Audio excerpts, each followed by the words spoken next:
I played a lot of war games. I love war games, and I particularly enjoyed block games because I had an instinctive appreciation for their elegance. I like elegant games, and I like uncertainty because it feels more realistic to me. So I'd been enjoying the block game genre, but I had some complaints. Hi everyone, Candice here, and we're taking a closer look at Sekigahara, the Unification of Japan. First, I'm going to give you an overview of the game in case you're not familiar with how it plays. Then we'll jump to the game designer, Matt Calkins, for some inspiring insight on how and why he designed Sekigahara, with a focus on how the game's mechanisms are connected to the history portrayed in the game. And finally, we're going to find out why people love playing it.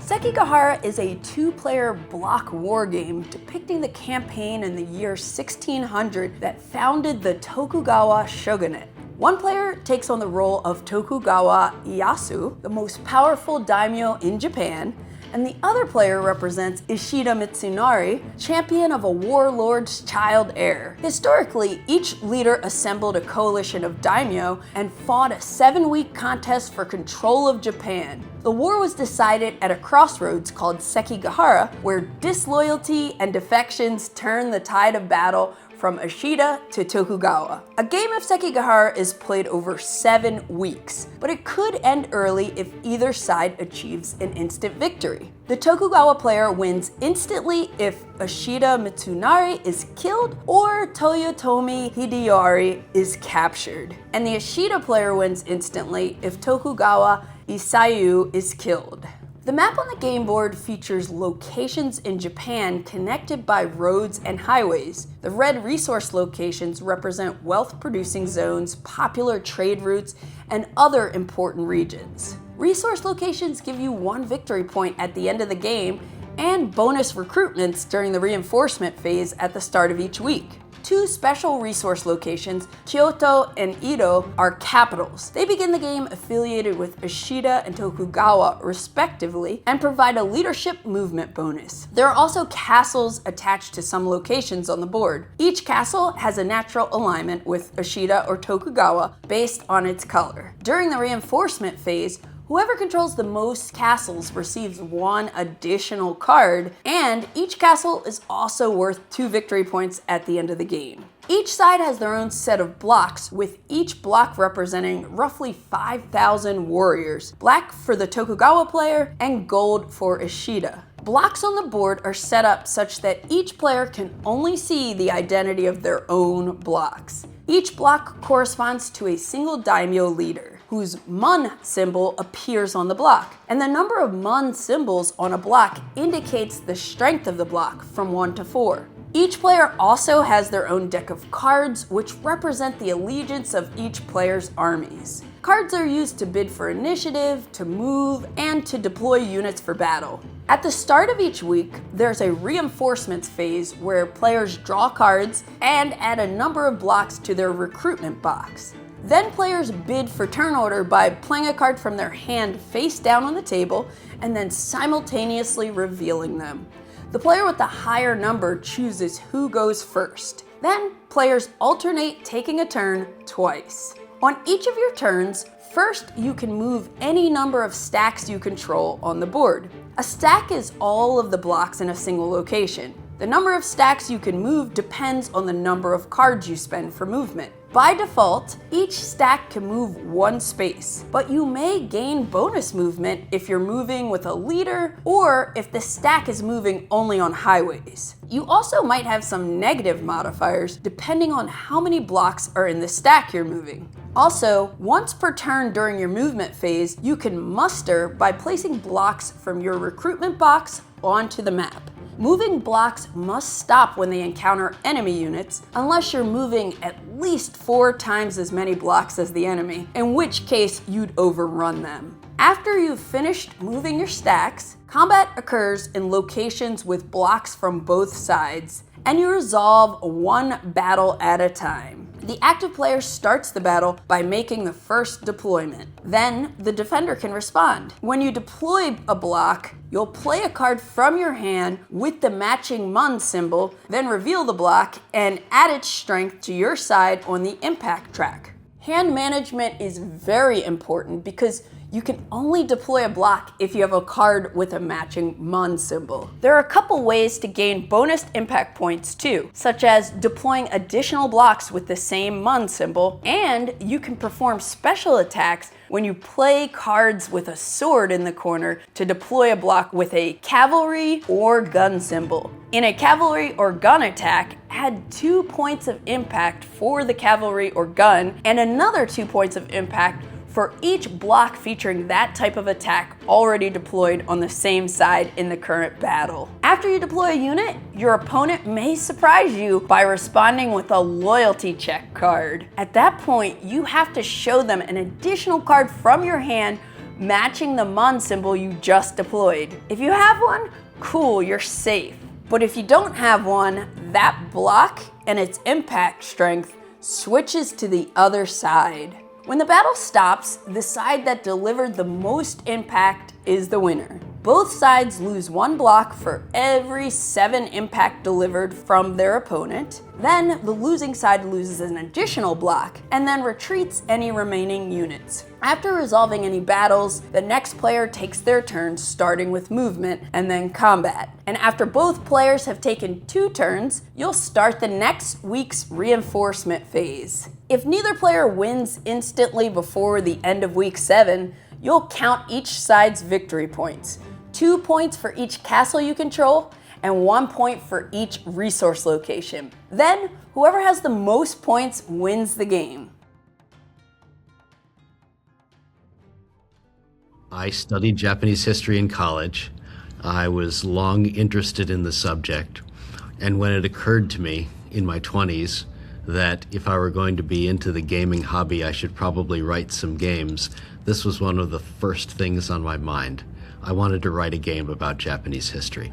In fact, I reached that conclusion before I knew which part of the history it would be, or whether it would be a war game or something else.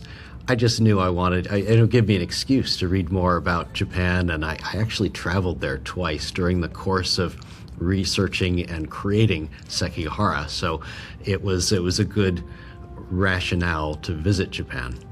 This is a famous period in Japanese history because a series of military commanders attempted to unify the nation and eventually succeeded. This series of commanders created a famous moment, and there's great books about it, and some of them have been translated to English. And so I found it easy to find biographies of the principal characters and stories or recounts of the whole period which led up to the year 1600. So fortunately, there were good materials available in English. There's a number of books, and they're easy to find. I don't recall the exact names, but there was a set of them, and they're useful if you're interested in that period. I'm interested in the whole period, and so I've read more sweeping histories of Japanese history before and after that episode, but there's plenty of attention on that episode. I played a lot of war games. I love war games, and I particularly enjoyed block games because I had an instinctive appreciation for their elegance. I like elegant games, and I like uncertainty because it feels more realistic to me. So I'd been enjoying the block game genre, but I had some complaints. It felt like every block game you played involved rolling a lot of dice. It felt like they used too close to the same system, and you had the similar system for completely different eras and conflicts, and that didn't feel right either. So I appreciated the elegance, I appreciated the hidden information, but I wanted to do more than was done with the generation of block games that I encountered and enjoyed. I wanted the map to be simple. I want it to be clean, and in particular, I'd done some digging into old maps, and seen some Japanese maps from the period that are very similar to what we ended up with, and that was my inspiration. I saw these maps that depicted the roads, and of course the two main highways, the Tokaido and the Nakasendo, are clearly depicted. Then you got smaller offshoots, and then every station along these major highways are labeled. And a map like that, I thought, was the kind of map that our commanders would have used themselves in order to navigate the countryside. So I tried to stay as close as possible to actual period maps and use the road systems that they used, in addition to the emphasizing the greater capacity of the two primary roads. I wanted to display data as simply as possible. And I think one of the aspects that jumps out at people when they play Sekigahara for the first time or just walk by somebody else playing it is there aren't too many details on the pieces or the board. It seems somehow a more straightforward game. Now, believe me, there are details. It's just there's not extraneous things. I didn't put them on and then a number representing the size and then a number representing the movement capability and another for whether it had a special, matching characteristic like guns or horses. I found really clean ways to express everything I wanted to say on one of those blocks. The block itself is unitary and stackable and highly visible and easily differentiated. We were collaborating about which graphics to use, and the collaborator, who did a great job, had found a mon for one of the clans different from the one I intended, and I thought it looked too much like another one of a different clan. I said, we can't go with this because you've got to be able to distinguish these pieces from several paces away. It should be incredibly clear. And also, unlike with block games, you shouldn't have to finger through all the blocks you have in a stack, right? Which was always happening back when I would play Napoleon or War of 1812 or East Front or something like that. I was always checking what my block was that was hidden because it was behind another block. So I didn't want you to have to do that. The block should stack, should make an information display that's incredibly visible from a distance and says everything it needs to in a really consistent format.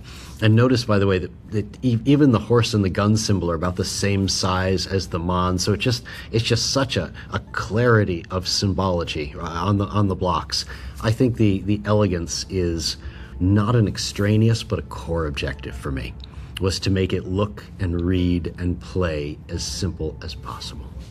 As I recall, I think there's 9, by the way, different clans indicated with leaders.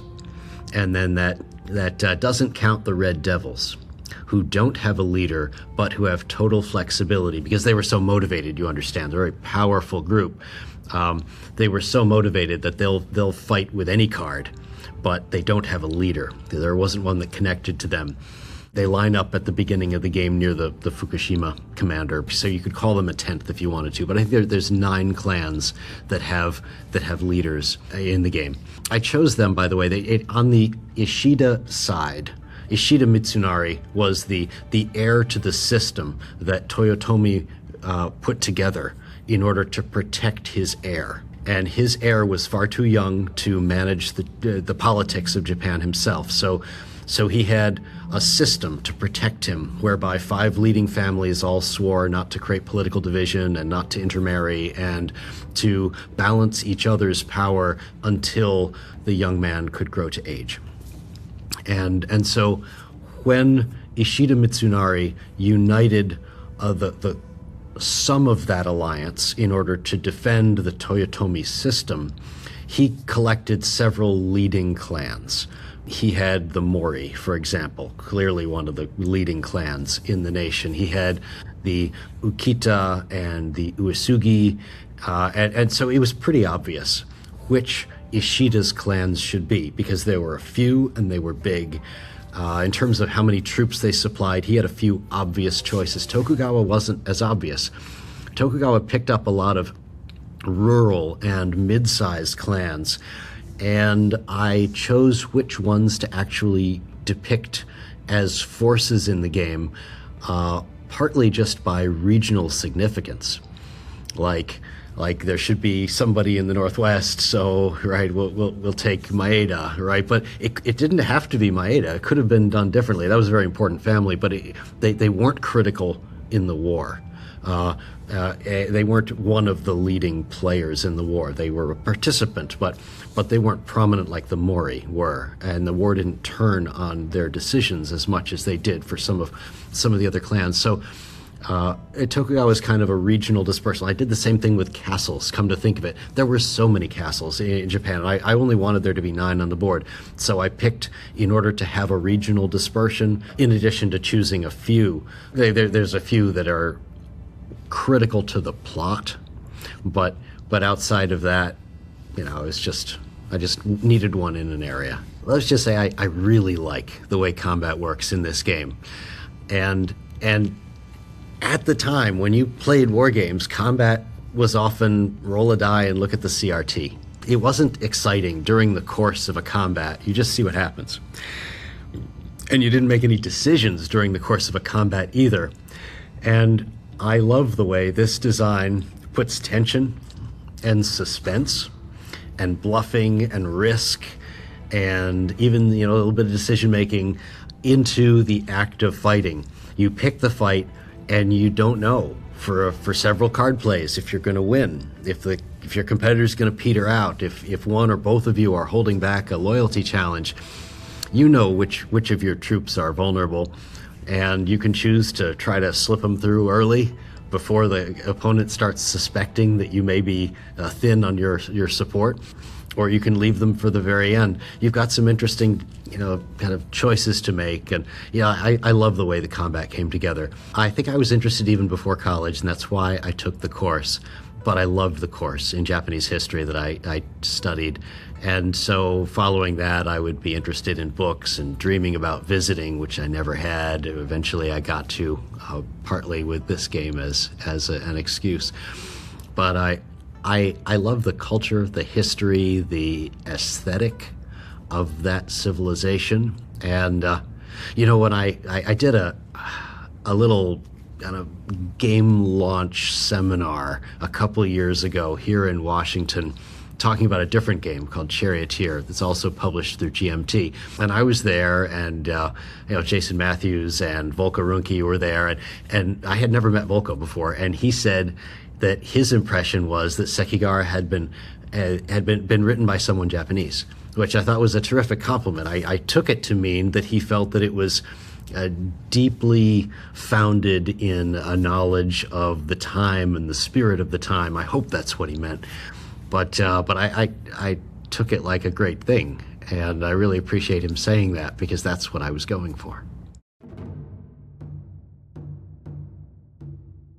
I often think about my favorite games in terms of what genre they represent for me. That is a favorite. So my favorite 3-player game or semi-cooperative game or whatever. Sekigahara holds a special place because it actually achieves being my favorite in a couple of different categories. So certainly one of my favorite 2-player games ever designed, and absolutely my favorite block game. So I think it's sort of the quintessential block war game. So why is that? Well, first of all, when you're playing this game, which is set in the 1600s, you're battling for unification of Japan, the future of the country. It gives you this sense of like a sweeping strategic arc in a relatively short period of time. You have the opportunity to conduct large battles, conduct maneuver, all with this integrated fog of war system that's enabled by the fact that it is a block war game.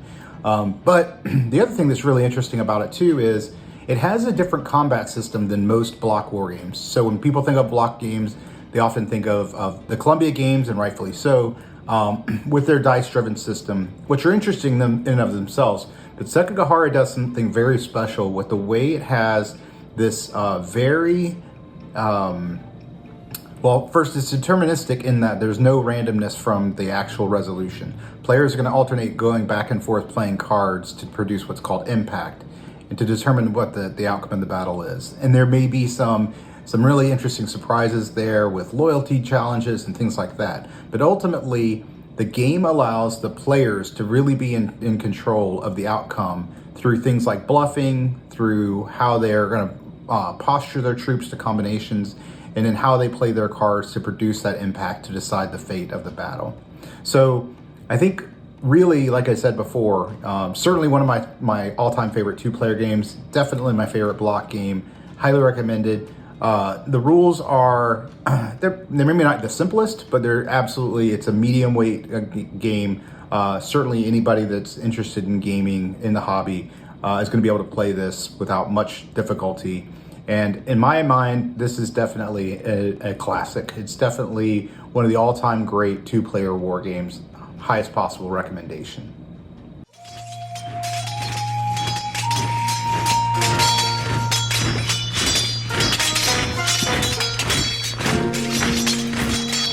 Hi everyone, it's Jay from Cardboard East, here today to talk to you about Sekigahara, one of my favorite war games of all time. One of the things I love most about historical war games is that one tiny little event that happened will be integrated into the game, and they will not sacrifice it. They'll be like, this happened in real life, so it must happen in this game. And the mechanic that I love most about Sekigahara is uncertainty. Block war games perfectly illustrate the fog of war aspect. There's a giant tower here. I have no idea what's inside. There's a small tower here. I have no idea what's inside until I get there and start a battle. But what's so fascinating with this system in Sekigahara is that there's so much bluffing and getting into the headspace of your opponent. There are no dice in this game. It's all by card play. You can have a tall tower going up against your opponent, but you only have a few cards activating only a few units in that tall tower of troops that you have. Conversely, you could have a small stack, but have access to each and every single one of those blocks through the cards in your hand, and it can be absolutely brutal and totally destroy and decimate your opponent's troops. And more often than not, the game falls somewhere in between, but you're always thinking about one of those extreme scenarios and how to navigate those waters. But perhaps the best mechanic in the game is the loyalty card. Sekigahara is called Sekigahara because it was the final battle in the Sengoku period. In 1600, the shogun Toyotomi Hideyoshi died with only one heir who was a 7-year-old boy. Ishida Mitsunari, his loyal servant, decides, yes, I will protect the 7-year-old child until he becomes of age, and then we will continue the House of Toyotomi's rule over Japan. Conversely, Tokugawa Ieyasu, which he might be one of the luckiest people to have ever lived, I strongly encourage you to read his history or just watch a few videos on YouTube. But Tokugawa Ieyasu has been this amazing political general throughout decades, and like he was following one guy, he got killed, he followed that guy, he got killed, he followed that guy died, and then now he has to submit to a 7-year-old who's going to be used as a puppet? No. Tokugawa Ieyasu realizes that this is his moment, and he marches west to meet the Eastern Army of Ishida Mitsunari. They clash at 8 o'clock in the morning, grinding away at each other. Now, it wasn't until Kobayakawa Hideaki betrayed the Eastern Army, attacking Ishida's forces from the east, and then completely destroying that army, forcing Ishida to flee into the hills, and we're here years later, beheaded. But that simple betrayal, that loyalty check that happened, is fully integrated into the game of Sekigahara. Not only through the loyalty card, but through the bluffing of if it's a tall stack with a few cards or a small stack with all the cards. This level of uncertainty perfectly illustrates the battle of Sekigahara. There are all these great little details in the game. The fact that I don't have to destroy all these armies. I just have to destroy this one little block. If I destroy Tokugawa Ieyasu, the game is over and the Ishida wins. If Tokugawa Ieyasu destroys Ishida, the one Ishida block, he wins. Or if he captures the 7-year-old child, Toyotomi Hideyori, Japan is his. Now, while Sekigahara is roughly 2 hours of gameplay, it is only 7 turns, 7 weeks, because it took Tokugawa Ieyasu only 7 weeks to march from Edo, modern-day Tokyo, all the way to the fields of Sekigahara and win Japan. Sekigahara does so much with so little, and I absolutely adore this game. If you're looking for these big, like Game of Thrones multiplayer dudes on a map game with 2 people, I strongly encourage you to try Sekigahara because it is a classic for a reason. So I really dig Sekigahara. Every single time there's this like tension from all the the fog of war, not knowing, what your opponent has for blocks aside from the number of blocks, but not knowing hey, they might have a leader, they might have lots of special attacks. And alternatively, you could go in and try to threaten to attack an opponent with a big old stack of blocks, but then not have the cards you need to deploy them. I think that's so cool and lends itself to a lot of bluffing and just some real good tense gameplay that can be wrapped up in 2-3 hours. The table presence is so cool, and just the tactile feel of moving the blocks around is so fun. I really appreciate the clean look and feel of the game and how the cards interact with the moving the blocks around and how you use them to deploy your units when you're in battles. Sekigahara is a incredibly thematic game about the shogunate period, or the beginning of the shogunate period, done by a very talented designer named Matt Calkins, who I've only met a few times, but very impressive game. The game has, you're using, you get a hand of cards, but the important thing about the cards is you only get to move gain advantage by having a hand of cards that matches the force that you're moving at the time into battle. So there's a really interesting, sort of subtle way of handling the politics without having you deal with the politics, which I think is very clever. And the battles are just incredibly thematic and exciting. You're basically playing cards back and forth. There's double crosses, there's traitors, there's all sorts of cool stuff going on in this game. And it has sieges, of course, in case you didn't have that. And so a game that's truly a fabulous 2-player strategy game. I can't endorse it enough. So enjoy, like I do, Sekigahara. I guess it is interesting to think about why 15 years after it was published, it's still played, and it's still ranked in the top 10 war games. There's something about it that keeps it fresh for people, and I feel like it overcame some obstacles in order to be considered that way. First of all, it came from a designer who had never written a war game before. Secondly, it had a name most people can't pronounce. I remember showing this to a publisher and them saying, "You have to call it Shogun." And I said, "No, I'm not going to do that." And so it's an unfamiliar conflict. In fact, most war gamers probably have never played a game on that conflict. Maybe don't know about another game on that conflict.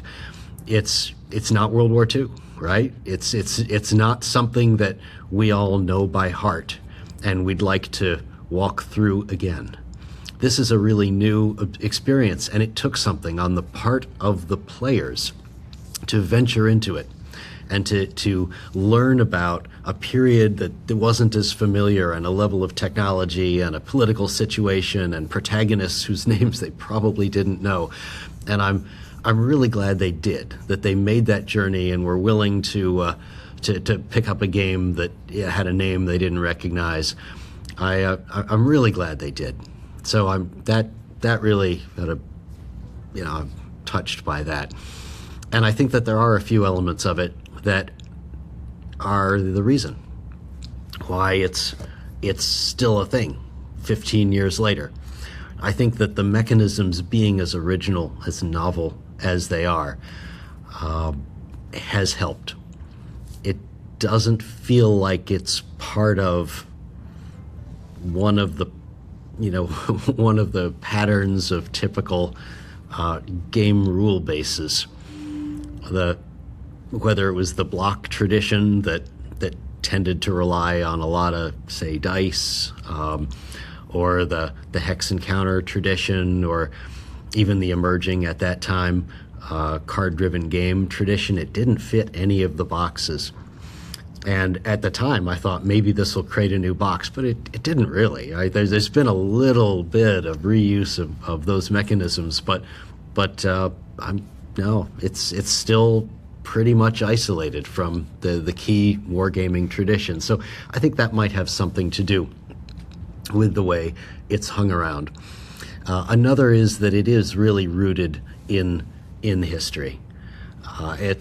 The mechanisms emerge from the history, and I try to explain how that happens in the designer's notes, and say just exactly why the mechanisms are what they are, and why existing ones wouldn't have done. You couldn't have just done this hex and counter, or with a deck of events, or with a bucket of dice or something, because this really required something novel, and I love that the history drove the unique mechanisms that way. I'm particularly proud of how elegant it is. And I remember a couple of years after it was published, they did a poll on Board Game Geek about what the most elegant game was, and Sekigahara actually won the poll, and I was so proud of this. I remember thinking, wow, that's just exactly what I was trying to create, was an elegant experience that gave you far more in complexity and intrigue than it asked of you in rules. It should be simple to read, simple to learn, simple to play, and yet very engaging. And I'm so glad that people thought that it was. I certainly wanted it to be that.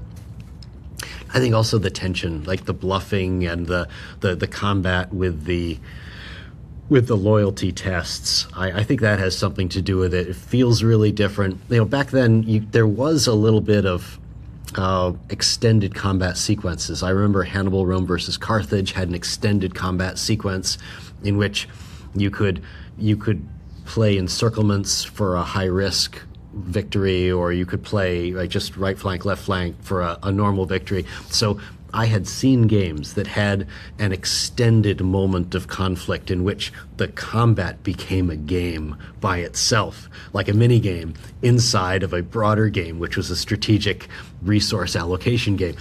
So I'd seen that kind of a thing before, but I believe that this was a really different approach to that. And it fits so well with the theme, because of course in the actual conflict there were defectors. The Kobayakawa troops at the Battle of Sekigahara came down the hill in favor of the side that they hadn't marched in for, right? So betrayal and disloyalty were utterly critical to this conflict, and so to be able to express that properly in the mechanism felt very satisfying, and I feel like that must be one of the reasons why people appreciate the game.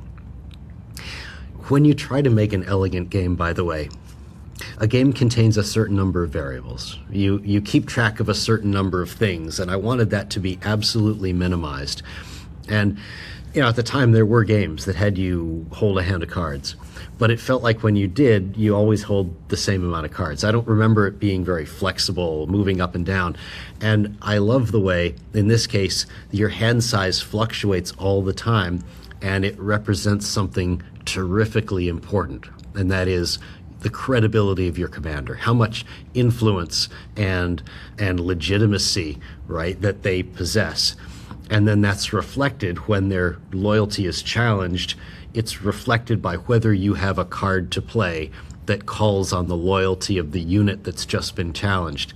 It felt like it expressed so neatly the situation that was trying to depict. I loved being able to do that, and to do it by adding more meaning to a variable that had otherwise not been used to mean very much in games, like hand size. Hand size had been so consistent, and then to make it mean something and to have that meaning so neatly tie with the other mechanisms, that felt like a quiet triumph in the design. I was pleased with that. I hope that people who play it read the historical notes, because I put a lot into that, and I want them to feel the era that they're gaming. And to me, the experience is founded on that knowledge, and also the mechanisms are founded on that knowledge. And so you can appreciate the game more and the experience of the game, and you can also understand why the design is the way it is. And it'll answer natural questions. Like, someone might be playing the game and say, why does it matter if Tokugawa Ieyasu dies? Surely there's another commander who could take over. Well, if you read the historical notes, you'll know that that's actually not the case. It's not like if Eisenhower dies, somebody else can lead, the Allied forces, right? In this case, it was about personal loyalty, and there was absolutely no one who could have taken Tokugawa's place. And if he had died of a disease or something, completely changes war and the history. So actually, everything depended on a couple of individuals, and you can learn that if you're familiar with the history. Then the mechanisms make sense. The state of the art in games should always be advancing a specific ratio, and that is the ratio of realism divided by complexity. As gamers, we haven't an infinite amount of time and energy to invest in our games, but we do want as much as possible to appreciate the history of the moment and a fair conflict over a game board. And so trying to maximize the realism and minimize the overhead of rules and complexity and data at the same time is the art behind making a game. And so when new advancements come along, I see them as advancements mostly along that journey. Thank you so much for watching this video. I hope you enjoyed learning about the historical highlights and fun factors for Sekigahara. If you're interested in picking up a copy of Sekigahara from GMT Games, I'll drop a special discount code in the description.